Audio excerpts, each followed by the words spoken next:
ప్రభునందు ప్రియులరా, ప్రభు అయిన యేసుక్రీస్తు నామమున మీ అందరికీ వందనాలు తెలియజేస్తూ ఉన్నాను. మంచిది, అందరు బాగున్నారు కదా? బాగున్నారని ప్రభుని స్తుతిస్తూ ఉన్నాను. ఈ దినం మరొకసారి దేవుడు తన మహాకృపను బట్టి మీతో కలిసి దేవుని వాక్యాన్ని పంచుకోవటానికి ప్రభు ఇచ్చిన కృపను బట్టి ప్రభుని స్తుతిస్తూ ఉంటాను. మన దగ్గర ఉన్న పరిశుద్ధ గ్రంథంలో నుండి కొద్ది నిమిషాలు దేవుని వాక్యాన్ని మనం ధ్యానం చేద్దాం. ఆదికాండం 32వ అధ్యాయము 28వ వచనం చదువుకుందాం.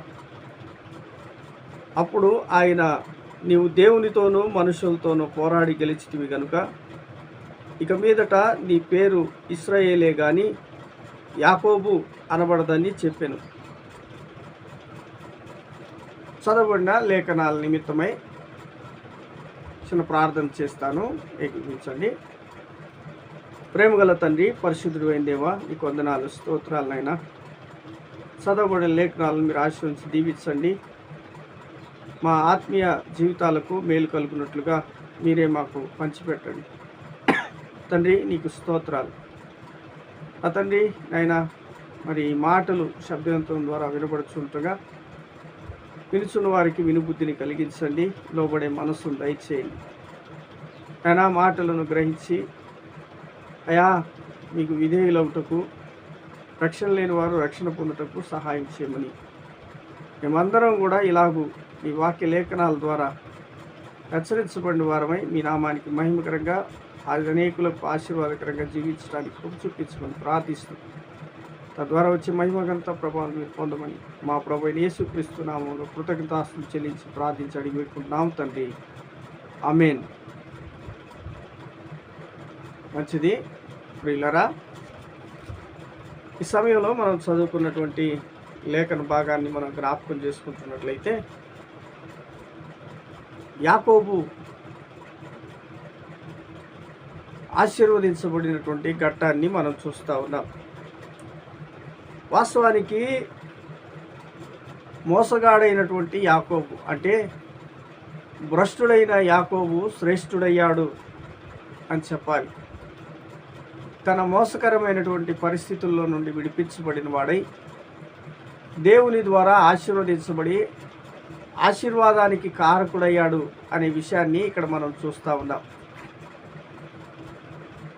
యాకోబు తన జీవితంలో మొదటి దశలో, అనగా యాకోబు దేవుని సన్నిధిలో ప్రార్థించి ఆశీర్వదించబడక ముందు తన జీవితం ఏంటి, తన విధానం ఏంటి అని మనం ఆలోచన చేసినట్లయితే దేవుని పరిశుద్ధ గ్రంథంలో మనం చూస్తూ ఉన్నప్పుడు యాకోబు పుట్టుకతోనే పోరాట పటిమ కలిగినటువంటి వాడుగా ఉన్నాడు. ఒక మాట మనం చూద్దాం. 25వ అధ్యాయం 26వ వచనం ఆదికాండంలో మనం చూస్తే ఒక మాట మనం చదువుకుందాం. తర్వాత అతని సహోదరుడు బయటికి వచ్చి అప్పుడు అతని చెయ్యి ఏశావు మెడిమను పట్టుకొని ఉండెను గనుక అతనికి యాకోబు అను పేరు పెట్టబడెను అనే మాట మనం చూస్తూ ఉన్నాం. చూసారా, యాకోబు అను పేరు పెట్టబడింది. తన అన్న అయినటువంటి ఏశావు మడిమను పట్టుకొని ఉన్నాడు.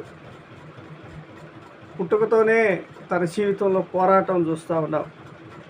పుట్టిన తర్వాత తన పేరు యాకోబు అని పెట్టబడి కింద ఫుట్నోట్లో 2 రాయబడిన మాట ఏంటంటే మోసగాడు. యాకోబు అని పేరుకు అర్థం మోసగాడు అని. అయితే పుట్టుకతోనే పోరాట ప్రతిమ కలిగినటువంటి వాడుగా ఉన్నాడు. అంత మాత్రమే కాదు, తను ఎలాంటి పరిస్థితిలో ఉన్నాడు అంటే తన పేరుకు తగినట్టుగా అన్నను మోసం చేస్తూ ఉన్నవాడుగా కనబడుతున్నాడు కదా, అన్నని మోసగిచ్చిన వాడుగా. ఆదికాండం 25వ అధ్యాయం 33వ వచనంలో యాకోబు నేడు నాతో ప్రమాణము చేయమనిను అతడు యాకోబుతో ప్రమాణం చేసి అతనికి జ్యేష్ఠత్వమును అమ్మివేయగా అనే మాట మనం చూస్తూ ఉన్నాం. ఏశావు యాకోబు దగ్గరకు వచ్చాడు.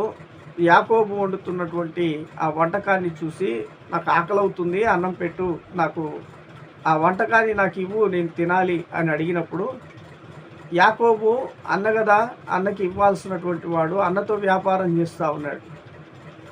అన్నతో వ్యాపారం చేస్తూ అన్న కలిగి ఉన్న దాన్ని ఆశించి దాన్ని పొందుకోవడానికి, దాన్ని తీసుకోవడానికి ప్రయత్నిస్తున్నవాడుగా కనపడుతున్నాడు కదండి.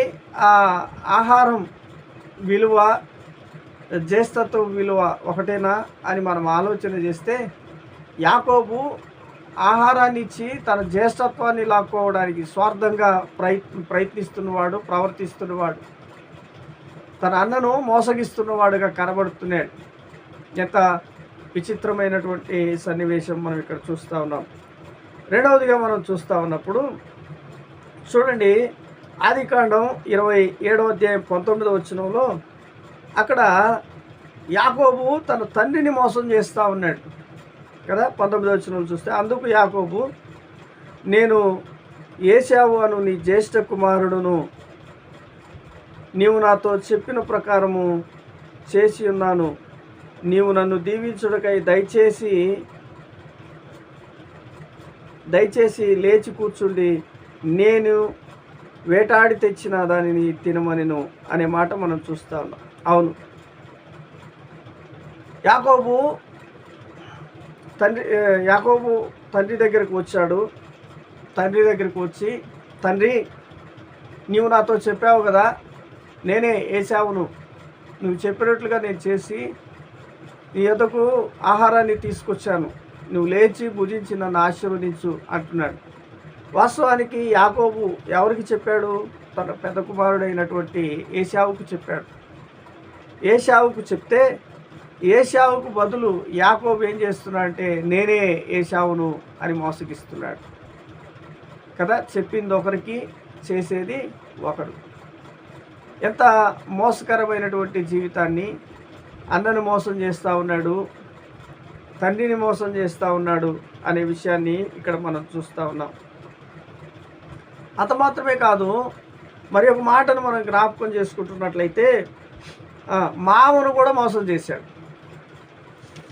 ఏం చేశాడు మామని మోసం అంటే,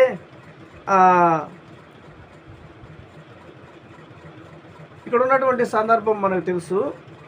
మామని ఎలా మోసం చేశాడు అంటే, మామ వేరే స్థలానికి వెళ్ళాడు. వేరే స్థలానికి వెళ్ళగా అప్పుడు యాకోబు ఏం చేశాడంటే, నేను ఇన్ని సంవత్సరాలుండి నేను ఇంత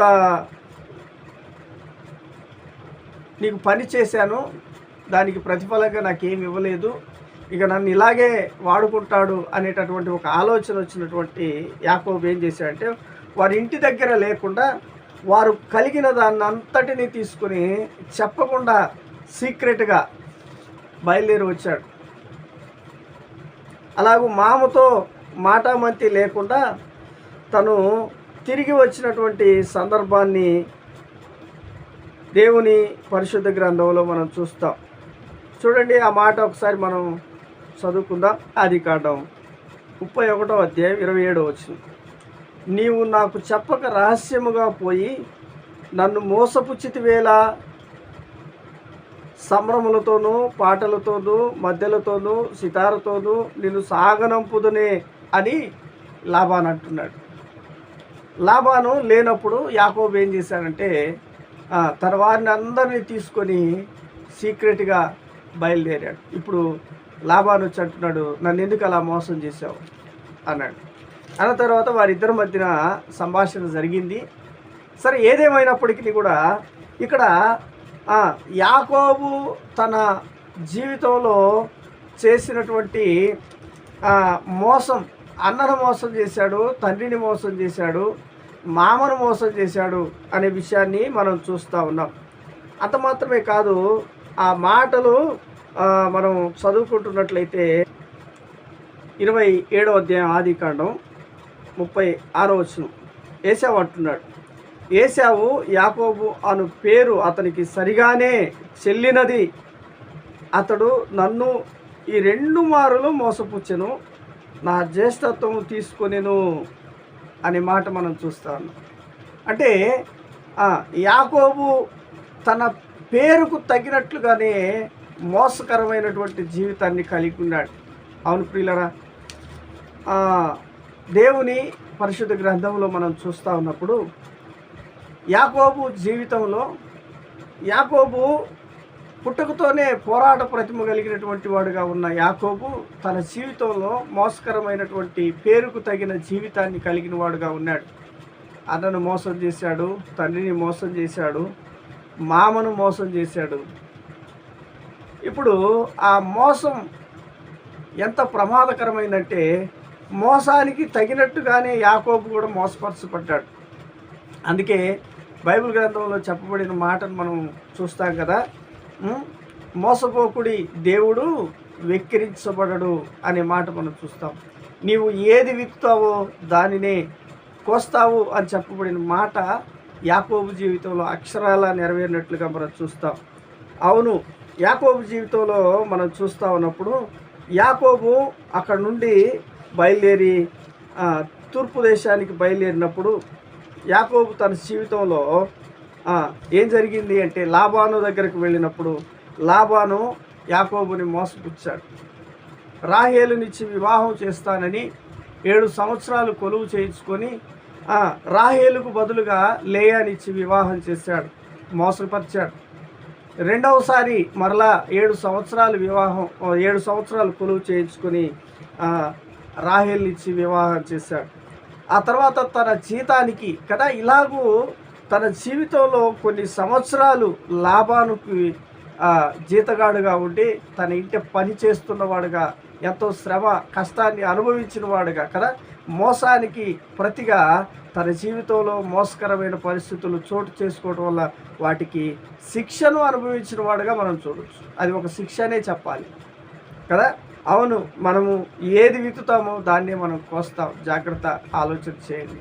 కాబట్టి మనం మంచిని విత్తటం, ఏదైనా మేలు మంచిని జరిగించటం, మంచిగా ఆలోచించటం, మంచిగా ఏ విషయంలోనైనా ముందుకు సాగటం అనేది మనకు ఎంతైనా మేలు అనే విషయాన్ని ఇక్కడ మనం చూస్తూ ఉన్నాం. అలాంటి జీవితంలో ఉన్నటువంటి యాకోబు అక్కడ నుండి మామ దగ్గర నుండి బయలుదేరినప్పుడు దేవుడు చెప్పాడు.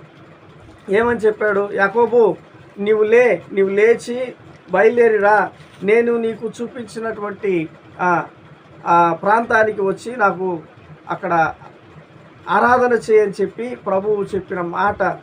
ఆదికాండం 35వ అధ్యాయము 1వ వచనంలో దేవుడు యాకోబుతో, నీవు లేచి బేతేలులకు వెళ్ళి అక్కడ నివసించి నీ సహోదరుడైన ఏశావు ఎదుట నుండి నీవు పారిపోయినప్పుడు నీకు కనబడిన దేవునికి అక్కడ బలిపీఠం కట్టమని చెప్పగా, ఇక్కడ దేవుడు మాట్లాడుతూ ఉన్నాడు.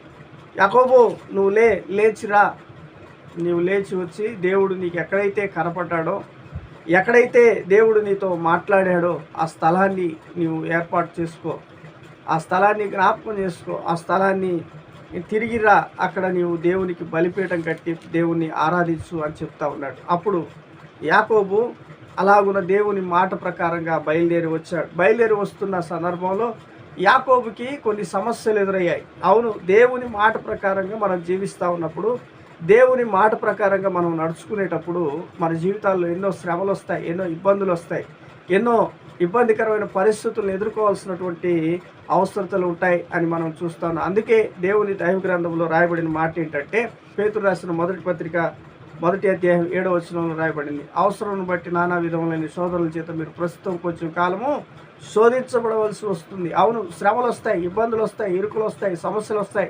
ఎందుకు అంటే అది మన విశ్వాస్యతను నిలబెట్టడానికి, మనకు ఘనతను, మెప్పును, మహిమను కలుగు చేయడానికి అనే విషయాన్ని అక్కడ లేఖనాల్లో మనం చూస్తాం. అలాగూ ప్రయాణమైనటువంటి యాకోబును లాబాను వెంబడిస్తూ ఎదుగో నా బిడ్డలను, నా ఆస్తిని అంతని తీసుకొని పోతున్నాడు అన్నట్టుగా ఎంతగానో ఆవేశంతో బయలుదేరి వెంబడిస్తూ ఉన్నప్పుడు దేవుడు ఏం చేశాడు అంటే లాబానుతో మాట్లాడి లాబానును ఆపివేసిన వాడుగా మనం చూస్తాం. ఆ తర్వాత మరి ఒక సమస్య ప్రారంభమైంది. ఏంటి ఆ సమస్య అంటే, అక్కడ ఏశావు ఎదురొస్తూ ఉన్నాడు. ఎంతమందితో వస్తూ ఉన్నాడు? ఇందాక నేను జ్ఞాపకం చేశాను కదా, ఆ మాట మనం చూసినట్లయితే ఏశావు వస్తూ ఉన్నాడు. ఎంతమందిని తీసుకొని వస్తూ ఉన్నాడు అని మనం చూస్తే, చూడండి ఒకసారి మనము చదువుకుందాం. 32వ అధ్యాయము 6వ వచనంలో, ఆ దూతలు యాకోబు నొద్దకు తిరిగి వచ్చి, మేము నీ సహోదరుడైన ఏశావు నొద్ద నుండి వెళితిమి, అతడు 400 మందితో నిన్ను ఎదుర్కొనవచ్చుచున్నాడని చెప్పగా అనే మాట మనం చూస్తాం కదా. 400 మందితో ఎదుర్కొని వస్తూ ఉన్నాడు అని చెప్తున్నాడు కదా. 400 మందితో ఎదుర్కొని వస్తున్నటువంటి ఏశావును బట్టి ఇప్పుడు యాకోబు ఎంతో భయభీతులుగా, భయంతో వణికిపోతూ ఉన్నాడు, భయానికి గురయ్యాడు. ఇక నన్ను చంపేస్తాడు, ఇక నాకు దిక్కేమి లేదు, నా పరిస్థితి ఏంటి, నేనేం చేయాలి అని చెప్పి యాకోబు ఎంతో భయపడుతున్నటువంటి సందర్భాన్ని ఇక్కడ మనం చూస్తూ ఉన్నాం. అలాంటి సందర్భంలో నుండి విడిపించబడటానికి ఇప్పుడు యాకోబు ఒక నిర్ణయం తీసుకున్నాడు. ఏశావుకు తనకు కలిగిన దాంట్లో కొంత కానుకలను పంపించాడు. వారికి ఉన్నటువంటి జనాంగాన్ని 2 భాగాలుగా విభజించి, ఒక భాగం పోయినా ఒక భాగమైనా మరి బ్రతికుంటుంది అనేటటువంటి ఒక ఆలోచనతో ముందుకు సాగాడు. అలా సాగి ఒక్కడు మిగిలిపోయాడు అనే మాట మనము 32వ అధ్యాయం 24వ వచనంలో మనం చూస్తాం. యాకోబు ఒక్కడు మిగిలిపోయిన, అందరినీ పంపివేశాడు, ఒక్కడే మిగిలిపోయాడు. ఇక్కడ మనం చూస్తే లాబాను యాకోబును పట్టుకోవడానికి వచ్చినప్పుడు దేవుడు మాట్లాడి లాబాను గద్దించాడు. లాబాను ఆ విషయాలను యాకోబుతో మాట్లాడి చక్కగా వారి మధ్య ఒక నిబంధన చేసుకొని వెళ్ళిపోయారు. ఈ లాబాను నుండి దేవుడు యాకోబును తప్పించాడు.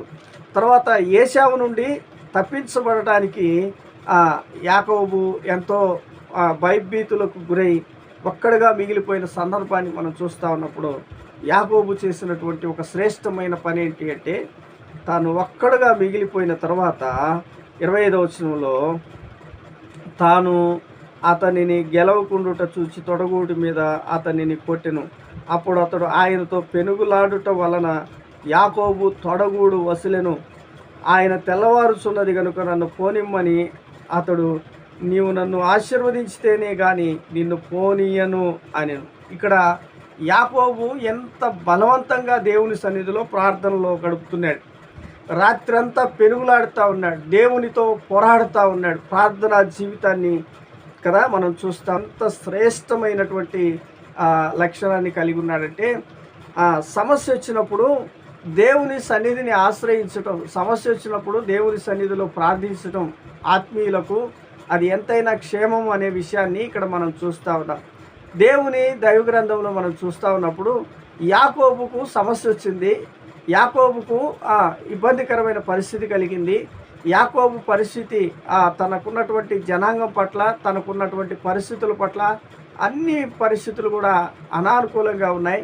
ఏశావు వారి మీద దాడి చేయడానికి రాబోతున్నాడు. ఎందుకంటే తన జ్యేష్ఠత్వపు హక్కును కొట్టివేసి అక్కడ నుండి పారిపోయిన వాడు కనుక ఇప్పుడు వస్తున్నప్పుడు పగ తీర్చుకోవడానికి ఏశావు ప్రయత్నిస్తున్నవాడుగా ఉన్నాడని యాకోబు గ్రహించి ఎంతో బాధపడుతున్నాడు.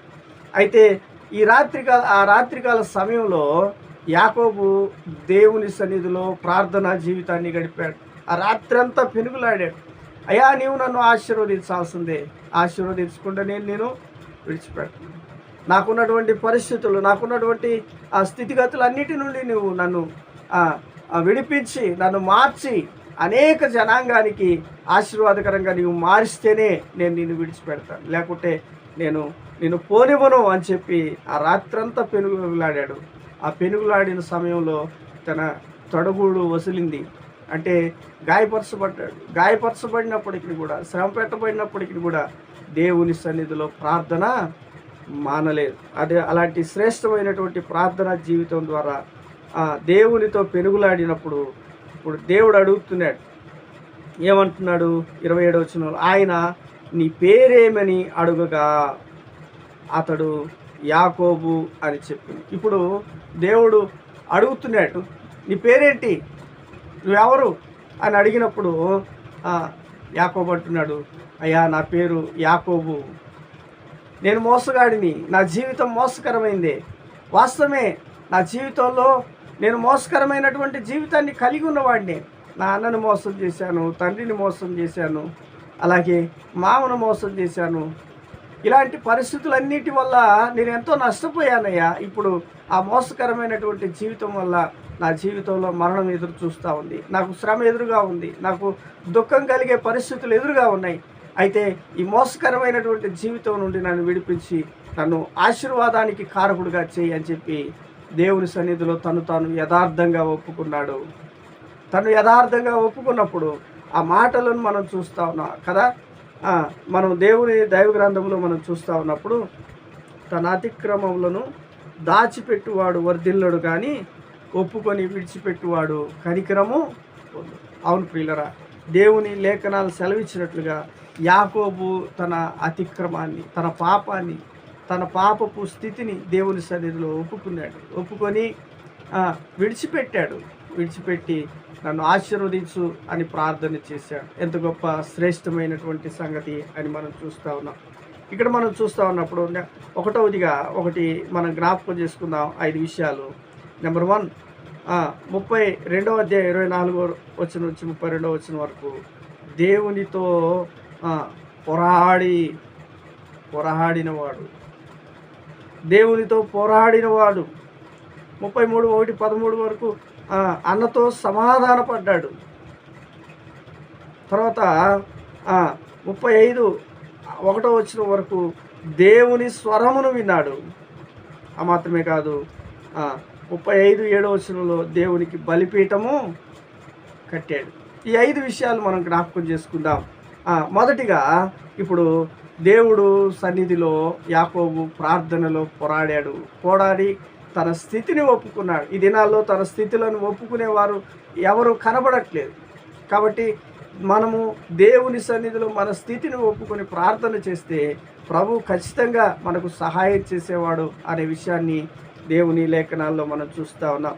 చూడండి, ఆ తర్వాత దేవుడు ఏం చేశాడు అని చెప్పి మనం చూస్తే యాకోబును ఆశీర్వదించిన వాడుగా మనం చూస్తూ ఉన్నాం. చూడండి 28వ వచనంలో, అప్పుడు ఆయన, నీవు దేవునితోనూ మనుషులతోనూ పోరాడి గెలిచితివి గనుక ఇక మీదట నీ పేరు ఇశ్రాయేలే గాని యాకోబు అనబడదని చెప్పి అక్కడ అతనిని ఆశీర్వదించెను. ఇక నుంచి నీ పేరు యాకోబు కాదు, నీ పేరు ఇశ్రాయేలు అను పేరు పెట్టు. ఇశ్రాయేలు అంటే ఆశీర్వదించబడిన వాడు. మోసగాడ స్థితి నుండి ఆశీర్వదించబడిన స్థితిలోనికి వెళ్ళిపోయాడు, దేవుని ద్వారా ఆశీర్వదించబడ్డాడు. ఎంత గొప్ప సంగతి కదా ప్రియులారా. దేవుని ద్వారా ఆశీర్వదించబడిన తర్వాత యాకోబు జీవితంలో జరిగినటువంటి కొన్ని సంఘటనలు ఇందాక మనం చెప్పుకున్నట్లుగా మనం చూద్దాం. 33వ అధ్యాయము 1వ వచనం చదువుకుందాం. 1వ వచనం నుండి 13 వచనాలు చదవటం మనకు కొంత ఆలస్యం అవుతుంది, కానీ 5వ వచనంలో, ఏశావు కన్నులెత్తి ఆ స్త్రీలను పిల్లలను చూచి వీరు నీకేమి కావాలనని అడిగినందుకు అతడు, వీరు దేవుడు నీ సేవకునికి దయచేసిన పిల్లలే అని చెప్పాను. అప్పుడు కదా ఆ దాసీలను వారి పిల్లలను దగ్గరకు వచ్చి సాగిలపడిరి అనే మాట మనం చూస్తూ ఉన్నాం. పిల్లరా, ఇక్కడ మనం జ్ఞాపకం చేసుకుంటున్నట్లయితే లేఖనాల్లో మనం ఆలోచించినప్పుడు ఇక్కడ ఏశావును ఎదుర్కొన్నటువంటి సందర్భాన్ని మనం చూస్తూ ఉన్నాం. 4వ వచనంలో, అప్పుడు ఏశావు అతనిని ఎదుర్కొని పరిగెత్తి అతనిని కౌగిలించుకొని అతని మీద పడి ముద్దు పెట్టుకొనిను అనే మాట మనం చూస్తాం. అంటే సమాధానపరచబడ్డారు. యాకోబు ఏశావుతో సమాధానపరచబడ్డాడు. ఏశావుకు దేవుడే దయ కలిగించాడు. ఏశావుకు దేవుడే తన పట్ల ప్రేమ కనికరాన్ని కలుగునట్లుగా చేశాడు. అలాగే వారిద్దరు కూడా సమాధానపరచబడినట్లుగా మనం చూస్తూ ఉన్నాం. అవును, మనకు ఏదైనా వివాదాలు ఉన్నప్పుడు మనము అక్కడికక్కడే సమాధానపరచబడాలి. దేవుని బిడ్డలమైనటువంటి మన జీవితాల్లో ఎప్పుడు కూడా సమాధానం ఉండాలి అనే విషయాన్ని ఇక్కడ యాకోబు జీవితం ద్వారా మనం చూస్తూ ఉన్నాం. సమాధానం లేకపోతే పెను ప్రమాదాలు ఎదురవుతాయి, ప్రమాదకరమైన పరిస్థితులు చోటు చేసుకునేటటువంటి అవకాశం ఉంటుందని చూస్తూ ఉన్నాం. 3వదిగా మనం చూస్తే 35వ అధ్యాయం 1వ వచనంలో దేవుని స్వరాన్ని విన్నాడు. ఏమన్నాడు? 35వ వచనం 1వ వచనం, దేవుడు ఇప్పుడు మాట్లాడుతున్నాడు, యాకోబు నువ్వు లేచి బేతేలుకు వెళ్ళు. దేవుడు యాకోబుతో మాట్లాడుతున్నాడు, యాకోబు నువ్వు లేచి దేవుని మందిరానికి వెళ్ళు. అవును, నిన్ను ఆశీర్వదించినటువంటి దేవుడు, నిన్ను ప్రమాదం నుండి తప్పించినటువంటి దేవుడు కోరుకునేది ఏంటంటే నీవు దేవుని మందిరంలో ఉండాలని కోరుకుంటున్నాడు. దేవుని సన్నిధికి వెళ్ళాలి అని కోరుకుంటున్నాడు. దేవుణ్ణి ఆరాధించాలి అని కోరుకుంటున్నాడు. దేవుని మాట ప్రకారంగా జీవించాలి అని కోరుకుంటున్నాడు. అలాగూ దేవుని స్వరాన్ని విన్నవాడుగా మనం యాకోబుని మనం చూస్తా ఉన్నాం. అవును ప్రియులరా, దేవుని స్వరాన్ని వినేవారంగా ఉండాలి. దేవుని మాట ప్రకారంగా దేవుని ఆరాధించే వారంగా మనము దేవుని సన్నిధి సహవాసాన్ని కలిగి ఉన్న వారంగా ఉండాలని లేఖనాల్లో యాకోబు జీవితం ద్వారా మనం చూస్తూ ఉన్నాం. ఆ తర్వాత మనం నాలుగవదిగా జ్ఞాపకం చేసుకున్నట్లయితే 35:7 వచనంలో మనం చూస్తే అక్కడ అతడు తన సహోదరుని ఎదుట నుండి పారిపోయినప్పుడు దేవుడు అక్కడ అతనికి ప్రత్యక్షమాయను కనుక అక్కడ బలిపీఠం కట్టి ఆ చోటికి ఎల్ బేతేల్ అని పేరు పెట్టి అనే మాట మనం చూస్తూ ఉన్నాం. ఏం చేస్తూ ఉన్నాడు అంటే బలిపీఠం కడతా ఉన్నాడు. దేవునికి బలిపీఠం కడతాం అంటే దేవుణ్ణి ఆరాధిస్తూ ఉన్నాడు. దేవుడు చెప్పినట్లుగా యాకోబు దేవుణ్ణి ఆరాధిస్తున్నవాడుగా మనం చూస్తూ ఉన్నాం. 5వదిగా మనం చూసినట్లయితే ఆదికాండం 49వ అధ్యాయం 1వ వచనంలో ఏం చేశాడు అంటే కుమారులందరినీ పిలిపించాడు. కుమారులందరినీ పిలిపించి కుమారులందరితో మాట్లాడుతూ ఉన్నాడు. ఏం మాట్లాడుతున్నాడంటే తను జరగబోవు సంగతులన్నిటినీ కూడా కుమారులకు తెలియపరిచాడు. శ్రేష్టమైన ప్రతి అంశాన్ని గురించి కుమారులతో చక్కగా సంభాషించాడు. నిండు వృద్ధాప్యంలో తన కాలు ముడుచుకొని తన పితరుల యొద్దకు చేర్చబడ్డాడు. ఎంత శ్రేష్టమైనటువంటి జీవితాన్ని కలిగి జీవించాడు. అవును ప్రియులరా, యాకోబు తన జీవితంలో మొదటిగా మనం చూస్తే పుట్టుకతోనే పోరాటం కలిగిన వాడుగా ఉన్నాడు. అన్నను మోసగించిన వాడుగా ఉన్నాడు. తండ్రిని మోసగించిన వాడుగా ఉన్నాడు. మామని మోసగించిన వాడుగా ఉన్నాడు. మోసకరమైనటువంటి జీవితాన్ని కలిగిన వాడుగా ఉన్నాడు. కానీ తన జీవితాన్ని మార్చుకోవడానికి ఒక ఘట్టానికి చేరాడు. తన మోసకరమైన జీవితం ద్వారా కలిగే ఆ నష్టాన్ని, ఆ ప్రమాదాన్ని తప్పించుకోవడానికి ఒక నిర్ణయం తీసుకున్నాడు. ఒంటరిగా మిగిలిపోయి దేవుని యొద్దకు చేరాడు. దేవునితో మొదటిగా పెనుగులాడి పోరాడి ప్రార్థించి గెలిచిన వాడుగా ఆశీర్వదించబడిన వాడుగా ఉన్నాడు. రెండవది అన్నతో సమాధానపరచబడిన వాడుగా ఉన్నాడు. మూడవది దేవుని స్వరాన్ని విన్నాడు. దేవుని వాక్య ప్రకారంగా దేవుని మాటను విన్నాడు. నాలుగవది దేవునికి బలిపీఠం కట్టాడు. ఐదవది జరగబోవు సంగతులను దేవుని ఆత్మ ద్వారా బిడ్డల యొక్క జీవితాల్లో ఉన్నటువంటి పరిస్థితులను క్షుణ్ణంగా వారికి హెచ్చరించి ఆత్మ సంబంధమైనటువంటి ప్రతి అంశాన్ని వారికి తెలియచేసి చక్కగా తన జీవితాన్ని ముగించాడు. ఎంత శ్రేష్టమైనటువంటి జీవితం. అవును ప్రియులరా, ఇంకా నువ్వు యాకోబు లాంటి జీవితాన్ని కలిగి ఉన్నావా? అయితే నీవు కూడా దేవుని ఎదుకురా, దేవుని సన్నిధిలో ప్రార్థించు. యాకోబు అంటే మోసకరమైనటువంటి జీవితం, పాపపూరితమైనటువంటి జీవితం.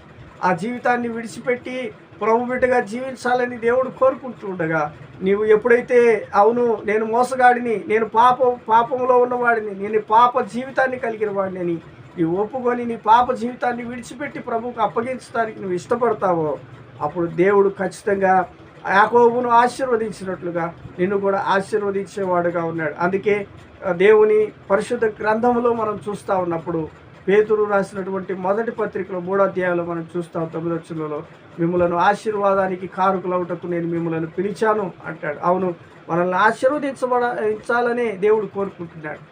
ఎలాంటి ఆశీర్వాదం అంటే మనలను భ్రష్టత్వం నుండి మళ్లించేటటువంటి గొప్ప ఆశీర్వాదం. అపోస్తల కార్యముల గ్రంథం 3వ అధ్యాయం 26వ వచనంలో తన సేవకుని పుట్టించి వాని భ్రష్టత్వం నుండి మళ్లించడం వలన వారిని ఆశీర్వదించటకు మొదలుపెట్టిన. అవును, మనల్ని ఆశీర్వదించడానికి, మన భ్రష్టత్వాన్ని తీసివేసి మనల్ని శ్రేష్ఠులుగా చేసి మనల్ని ఆశీర్వదించాలనుకుంటున్నాడు. ఆత్మ సంబంధమైన రక్షణ ఇచ్చి ఆయన బిడ్డలుగా స్వీకరించాలనుకుంటున్నాడు. ఈ విషయాన్ని మనం గుర్తించి అలాంటి ఆశీర్వాదకరమైన జీవితాన్ని మనం కలిగి ఉండాలి అంటే మనం ఏం చేయాలి అంటే ప్రియులరా, మొదట మన పాపములను ఒప్పుకోవాలి. అందుకే యోహాను పత్రిక 1వ అధ్యాయం 9వ వచనంలో రాయబడింది, మన పాపములు మనం ఒప్పుకునే యెడల ఆయన నమ్మదగిన వాడు నీతిమంతుడు గనక ఆయన మన పాపములను క్షమించి సమస్త దుర్నీతి నుండి మనలను పవిత్రులుగా చేస్తాడు. అవును, మన పాప జీవితాన్ని తీసివేసి పవిత్రులుగా చేస్తాడు. మనం ఒప్పుకోవాలి, ప్రభువా నేను పాపినయ్యా, నా పాపాలను క్షమించు, నా పాపపు జీవితాన్ని బట్టి వచ్చే శిక్షను ఆ కలవరి శిలువలో నా కొరకు నీవు మరణించి అయా నాకు ఇట్టి గొప్ప భాగ్యాన్ని ఇవ్వడానికి మీరే ప్రాణత్యాగం చేశారనే విషయాన్ని గ్రహించి ప్రభు సన్నిధిలో ప్రార్థించినట్లయితే, నేను పాపాత్ముడను, పాపములోనే నేను జన్మించాను, పాపములోనే జీవించాను, నా పాప జీవితాన్ని, నా పాప బలినాన్ని అమూల్యమైన రక్తంలో కడిగి నన్ను పరిశుద్ధపరిచి నీ బిడ్డగా స్వీకరించి అయా నాకు ఆ పరలోక భాగ్యాన్ని నాకు అనుగ్రహించు, నన్ను నీ బిడ్డగా స్వీకరించు, నన్ను ఆశీర్వదించు, భ్రష్టత్వం నుండి మళ్లించు అని చిన్న ప్రార్థన నీ హృదయంలో చేయగలిగితే, యాకోబును ఆశీర్వదించినట్లుగా దేవుడు నిన్ను కూడా ఆశీర్వదించడానికి ఇష్టపడుతున్నాడు. అవును, యాకోబును ఆశీర్వదించాడు. ఇశ్రాయేలు ప్రజలకు మూల పురుషుడుగా కదా, ఇశ్రాయేలు 12 గోత్రాల ప్రజలకు మూల పురుషుడుగా ఎన్నిక చేయబడిన యాకోబు జీవితం ఎంత ఆశీర్వాదకరమైనటువంటి జీవితమో మనం చూస్తా ఉన్నాం. భ్రష్టుడైనటువంటి యాకోబు శ్రేష్ఠుడయ్యాడు అనే విషయాన్ని మనం చూస్తాం. శ్రేష్ఠుడవడానికి గల కారణం ఏంటంటే, ముఖ్యమైన ఘట్టం ఏంటంటే, ఒంటరిగా దేవుని సన్నిధిలో ప్రార్థనా జీవితాన్ని కలిగి తన పాపపు స్థితిని ఒప్పుకొని విడిచిపెట్టి ప్రభు మాట ప్రకారంగా జీవించాడు. అది తన జీవితానికి ఆశీర్వాదము, తన జీవితంలో ఆశీర్వాదానికి కారణమైంది. అలాంటి గొప్ప జీవితాన్ని మనం కలిగి జీవించాలని, అలాగ ఆశీర్వదించబడాలని దేవుడు కోరుకుంటుండగా, అలాగ మన ఆత్మీయ జీవితంలో మనం ముందుకు సాగబద్ధమైన మంచిది. దేవుడు ఈ మాటలు మన వీటిలో దీవించుకుంటారు.